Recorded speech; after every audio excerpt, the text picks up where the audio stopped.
ഓം ശ്രീ ഗുരുഭ്യോ നമ. സിയാറ്റിൽ രാവിലെ 3 കഴിഞ്ഞു. അമ്മ ദർശനം നൽകിയ മുറിയിലേക്ക് ഉദ്യാനത്തിലൂടെ നടക്കാൻ തുടങ്ങി. പെട്ടെന്ന് എന്തിലോ ചവിട്ടി എന്ന് പറഞ്ഞ അമ്മ പുറകോട്ട് ചാടി. അതിനുശേഷം അമ്മ കുനിഞ്ഞു നോക്കി. ഒരു ഒച്ച. അമ്മ അതിനെ കാരുണ്യത്തോടെ എടുത്തു. ചെറിയതായി അതിന് പരിക്കേറ്റിട്ടുണ്ട്. പാവം, ദുഃഖത്തോടെ പറഞ്ഞുകൊണ്ട് അമ്മ അതിനെ തടവി. കണ്ണടച്ച് ശിരസിൽ തൊടുവിച്ചു. പിന്നെ കരുണയോടെ തൃക്കരത്തിലിരിക്കുന്ന ആ ഒച്ചിനെ നോക്കി പറഞ്ഞു, സാധു, ഇതിനെ തിരഞ്ഞ് അതിൻ്റെ ഇണ വിഷമിക്കുന്നുണ്ടാവും. തൻ്റെ കൂട്ടുകാരന് എന്തു പറ്റി എന്ന് കരുതുന്നുണ്ടാവും.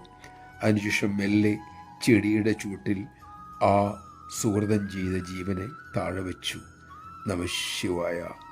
എല്ലാറ്റിലും തന്നെ തന്നെ കണ്ടുകൊണ്ടിരിക്കുന്ന ബ്രഹ്മസ്വരൂപിണിയായ അമ്മയെ കണ്ട നാം എത്ര സുഹൃതികൾ.